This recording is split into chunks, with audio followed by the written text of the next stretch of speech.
வணக்கம் குழந்தைகளே, தமிழ் வகுப்பிற்கு உங்கள் எல்லாரையும் வரவேற்கிறேன். இன்றைக்கு நாம் பார்க்க போகிற தலைப்பு உண்மையே உயர்வு. இந்த உண்மையே உயர்வு அப்படிங்கிற தலைப்பில் நாம் ஒரு பாடலை பார்க்க போகிறோம். அது என்ன பாடல்னு பார்க்கலாம்.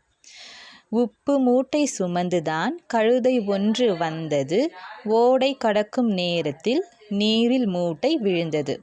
அதாவது ஒரு கழுதைனா பொதி சுமக்கும் இல்லையா, அந்த கழுதை உப்பு மூட்டையை சுமந்துக்கிட்டு அந்த ஓடை ஒரு நீர் ஓடும் இல்லையா, அந்த ஓடையை கடக்கிற நேரத்தில் அது முதுகில் இருந்த அந்த உப்பு மூட்டை கீழே விழுந்துடுச்சான்.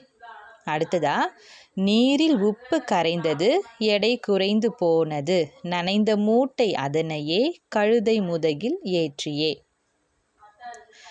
கீழே அதாவது அந்த நீரில் உப்பு மூட்டை விழுந்ததுனால உப்பு நீரில் கலந்தால் என்ன ஆகும், கரைஞ்சி போயிடும் இல்லையா. அதனால் அந்த உப்பு மூட்டையோட எடை நீரில் விழுந்ததால் கரைஞ்சி போய் அந்த உப்பு மூட்டையோட எடை குறைஞ்சி போச்சு.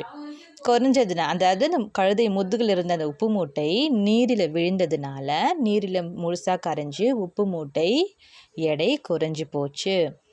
அடுத்ததா, உரிமையாளர் கழுதையை வேகமாக ஓட்டினார், உப்பு எடை குறைந்ததால் கழுதை மகிழ்ந்து சென்றது. முதுகில் இருக்கிற எடை குறைஞ்சதுனால அந்த கழுதை என்ன பண்ணுச்சு, மகிழ்ச்சியோடையும் ஐயோ வெயிட் நமக்கு குறைஞ்சி போச்சுன்னு சொல்லி நல்லா மகிழ்ச்சியாக அது வேகமாக நடந்தது. அதுக்கப்புறமா, நாள்தோறும் உப்பு மூட்டையை கழுதை மீது ஏற்றினார், ஓடை கரையில் வந்ததும் அசைத்து கீழே தள்ளிடும்.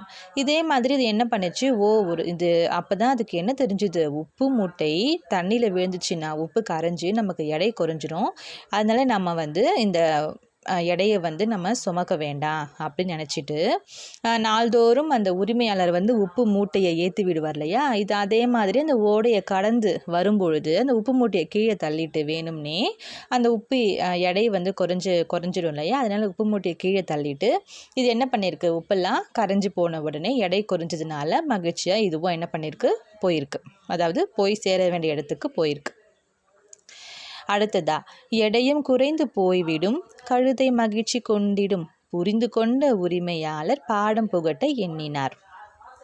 இதே மாதிரி நாள்தோறும் இந்த கழுதை பண்ணதுனால அந்த உரிமையாளருக்கு சந்தேகம் வந்தது. அப்போ தான் அவருக்கு தெரிஞ்சுது, கழுதை இந்த மாதிரி ஒரு வேலை பண்ணதுன்னு சொல்லி அவர் மறைஞ்சிருந்து பார்த்து தெரிஞ்சுக்கிட்டாரு. அதுக்கு என்ன பண்ணார், இந்த கழுதைக்கு சரியான ஒரு பாடம் புகட்டணும் அப்படின்னு எண்ணினார். அடுத்த நாளும் வந்தது, பஞ்சு மூட்டை ஒன்றையே கழுதை மீது ஏற்றினார், ஓடைக்குள்ளே வந்ததும் அசைத்து கீழே தள்ளியது, எடை குறையும் என்றுதான் உப்பை போல நினைத்தது. நீரில் நனைந்த பஞ்சுகளால் எடையும் அதிகமானது, உரிமையாளர் மூட்டையை கழுதை முதுகில் ஏற்றினார், கனத்த மூட்டை அழுத்தவே கழுதை வருந்தி அழுதது, உண்மையான உழைப்பு தான் வாழ்வில் உயர்வை தந்திடும், ஏய்த்து பிழைக்க எண்ணினால் என்றுமில்லை வெற்றியே. அப்போ என்ன பண்ணார் அந்த உரிமையாளர், அதுக்கு உப்பு மூட்டைக்கு பதிலாக பஞ்சு மூட்டையை அது முதுகில் ஏற்றிட்டார். இந்த கழுதையும் வழக்கம் போல் ஓடையை கறக்கும் பொழுது அந்த முதுகில் இருந்த மூட்டையை கீழே தள்ளிட்டு திரும்பவும் அதாவது அதை கட்டி தானே வச்சுருப்பாங்க அந்த கழுதை கூட அந்த மூட்டையை, அது கீழே இப்படி தண்ணியில் நனைச்சிட்டு எழுந்துக்கும் போது பஞ்சு மூட்டை என்ன ஆகும், நீரில் நனைஞ்சிச்சின்னா எடை அதிகமாகிடும், 2 மடங்காயிடும். பஞ்சு நார்மலாக சாதாரணமாக இருக்கும்போது எவ்வளோ லேஸாக இருக்குது, ஆனால் அதே நீங்கள் நீரில் நனைச்சி பார்த்தீங்க அப்படின்னா அதோட எடை அதிகமாகிடும். அதனால் இந்த கழுதை முதுகில் இருந்த அந்த பஞ்சு மூட்டை என்னாச்சு, நீர் பட்டதுனால எடை அதிகமாயிடுச்சு. ஸோ அந்த கழுதையாலேயே அந்த எடை அதிகமானதுனால கழுதைக்கு ஒன்றுமே புரியலை, என்ன இது நம்ம வழக்கமாக உப்பு மூட்டையை தண்ணியில் நனைக்கும் போது எடை குறைஞ்சிடும், ஆனால் இன்றைக்கி என்ன எடை அதிகமாக இருக்குதுன்னு சொல்லி ரொம்ப எடை அதிகமாகவே அது என்ன பண்ணுச்சு, கழுதை ரொம்ப வருந்தி அழுதுச்சு. அதுக்கப்புறமா தான் என்ன நினச்சிது, உண்மையான உயர்வு தான் நமக்கு என்றைக்குமே, அதாவது உண்மையான உழைப்பு தான் நமக்கு என்றைக்குமே உயர்வை தந்திடும். அடுத்தவங்களை ஏமாற்றி பிழைக்கணும் அப்படின்னு நினச்சா நம்ம வாழ்க்கையில் என்றைக்குமே வெற்றி இல்லை அப்படின்னு கழுதை நினச்சிது. ஆமாம் மாணவர்களே, இந்த உண்மையே உயர்வு கதை மூலமாக நம்ம என்ன பண்ணணும், உண்மையான உழைப்பு தான் நம்ம வாழ்க்கைக்கு என்றைக்குமே உயர்வு தரும், அடுத்தவங்களை ஏமாற்றி பிழைக்கிறது என்றைக்குமே நம்ம வாழ்க்கையில் வெற்றி தராது.